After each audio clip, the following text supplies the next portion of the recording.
Hello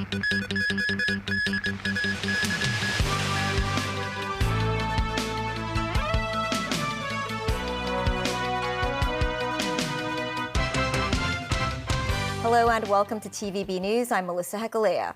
In Canada, Prime Minister Mark Carney's Liberal Party has won Monday's federal election, capping a stunning turnaround in fortunes, fueled by U.S. President Donald Trump's annexation threats and trade war.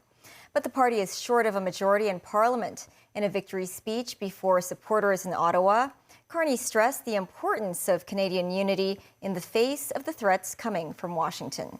Tracy Furness has more. The Liberals looked headed for a crushing defeat until the American president started attacking Canada's economy and threatening its sovereignty, suggesting Canada should become the 51st US state. That infuriated Canadians and stoked a surge in nationalism, which helped the Liberals flip the election narrative and win a fourth straight term in power.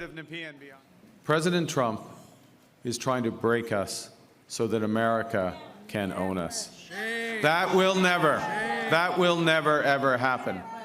Our old relationship with the United States, a relationship based on steadily increasing integration, is over. The system of open global trade, anchored by the United States, a system that Canada has relied on since the Second World War, a system that, while not perfect, has helped deliver prosperity for a country for decades, is over. This Toronto resident's decision was also based on Trump and his disrespect for Canada. There's only so many times that you can hear, 51st state and governor this and all that disrespect that's coming, that you have to think, at some point you have to take it seriously. And you shouldn't be disrespected in that way anyway. In a concession speech, and with his own House of Commons seat still in doubt, opposition Conservative leader Pierre Poilievre vowed to keep fighting for Canadians. Tracy Furness, TVB News. President Xi Jinping has made his first visit to Shanghai since November 2023. During the visit, he urged the city to step up its artificial intelligence-related industries. Jackie Lin with more. In Shanghai, President Xi Jinping inspected the Professional Incubation and Acceleration Lab in Xuhui District in the morning. More than 100 startups that develop artificial intelligence large models have set up offices there.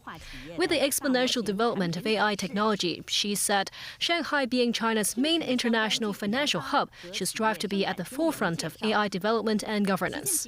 He urged the city to expand its exploration of AI models and said more supportive policies for the technology should be rolled out. She added artificial intelligence is a young industry and offers careers for young people, so it is time for the younger generation to showcase their talent. The state leader also visited the new development bank and met with the BRICS Bank's president, Dilma Rousseff.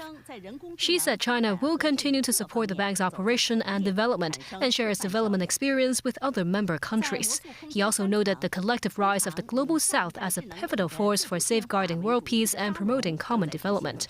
President Xi said regardless of the international environment, the general direction of human progress will not change. Jackie Lin, TVB News. The Shenzhou 19 manned spaceship has postponed its return to Earth due to weather conditions at the landing site. Shenzhou 19 was scheduled to return to Earth today. State television quoted China Manned Space Agency as saying that the weather conditions at the landing site failed to meet the mission requirements. The space agency decided to reschedule the operation in coming days to ensure the astronauts' safety and mission success. 4 former Hong Kong lawmakers were freed from prison today after serving more than 4 years for their national security-related convictions. They're among the 45 Democrats involved in the landmark case. Jackie Lin with more. Among the first batch of convicts released in the landmark national security trial of the 47 Democrats are 4 former lawmakers of Hong Kong who were jailed in 3 separate prisons. Former Civic Party members Jeremy Tam and Kwok Ka-ki left Stanley Prison at around 5:45 a.m. in 2 private cars. Gary Pham from Neo Democrats was also picked up by a private car and left Shet Pik Prison around dawn. Claudia Mo inside a vehicle left the Women's Correctional Institution at Lawwood around the same time and returned to her residence on Repulse Bay Road at around 7 o'clock. Well, I'm very pleased that she's home, but she's resting, so I can't really say any more. So thank you very much for your concern and your interest, and but there's nothing more I can add. So thank you. Will she come out and say a few words to us? No, I think for the time being she won't be giving interviews. So I'm sorry about that, but as you know, the circumstances. So that's all I can say. Just come back, so we have to, get used to, she has to get used to life again, in the outside world. Probably go to England at some point to see our grandchildren, and but it's probably not till July or something like that. Claudia Mo, Kwok Ka-ki, Jeremy Tam, and Gary Fan were convicted of conspiracy to commit subversion. In the landmark case, 45 of the 47 people charged were convicted over their involvement in the 2020 pro-democracy primary polls. The court sentenced the 4 ex-lawmakers to 4 years and 2 months in prison after considering that the 4 had pleaded guilty and served the community in the past, marking the shortest sentence among the defendants. Benny Tai, the leader of the polls, faced a heavier sentence of 10 years imprisonment. Jackie Lin, TVB News.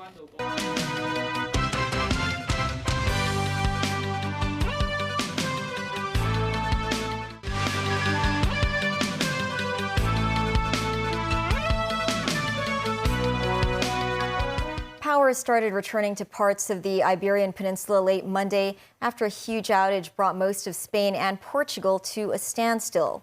Planes were grounded, public transport came to a halt, and hospitals were forced to suspend routine operations. Spain's Interior Ministry declared a national emergency, deploying 30,000 police across the country to keep order. Governments from the 2 countries convened emergency cabinet meetings. The cause of the outage was unclear, with Portugal suggesting the issue originated from Spain, and Spain pointing the finger at a breakup in its connection to France. In Madrid, cheers erupted when the electricity returned. In Portugal, the blackout left thousands of passengers stranded in Lisbon as airport terminals closed and tourists sat outside waiting for news about their flights. More than 16 hours after the outage first hit, people all over the Iberian Peninsula were still struggling to make calls, hampered by the loss of mobile phone service. Locally, the government said a sculpture on display outside the Hong Kong Cultural Center in Tsim Sha Tsui will not be reinstalled there, despite completed restoration work. Figures in the sculpture had earlier sparked political concerns. Jackie Lin with more.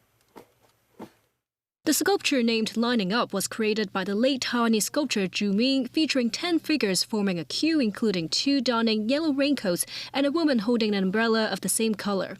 The artwork had been on public display since 2017 outside the Hong Kong Cultural Center in Tsim Sha Tsui before the social movement unfolded in 2019. The sculpture had been covered by boards since June last year. The Leisure and Cultural Services Department said the sculpture had been removed earlier for restoration of missing parts and structural reinforcement. The government said while such work had been completed, the sculpture would not be reinstalled in its original location. The piazza where Lining Up used to be displayed now showcases Xi Yangyang and Le Rongrong, the Chinese white dolphin-inspired mascots of the national games. Jackie Lin, TVB News. A local restaurant and fast food chain has launched 3 soft meal versions of signature dishes for people with chewing difficulties. The company will first send some 10,000 soft meals to homes for the elderly before introducing them to the market in July. The firm hopes to provide such individuals with safe alternatives to enjoy their meals with families. Samantha Lee reports. The soft meal dim sum set includes shrimp dumplings and siu mai, or pork dumplings, herbal chicken drumstick rice set, and rice with Swiss chicken wing. These are some of Hong Kong's classic dishes. Look closer and you'll realize these dishes are soft meal versions of the original. Mr. Guan, in his 70s, was diagnosed with stroke half a year ago. He could only take period meals during hospitalization. But once he tried these soft meals, he found the food really nice.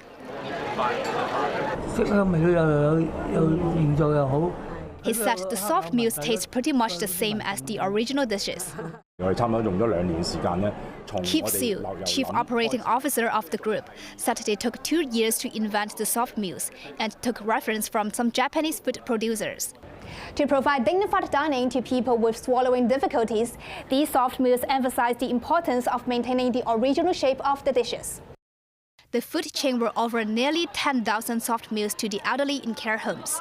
Starting from July, the 3 dishes will be introduced to the public in all the Cantonese restaurants and 20 fast food shops of the chain. Secretary for Labor and Welfare Chris Soon said he hopes to see more enterprises roll out soft meals.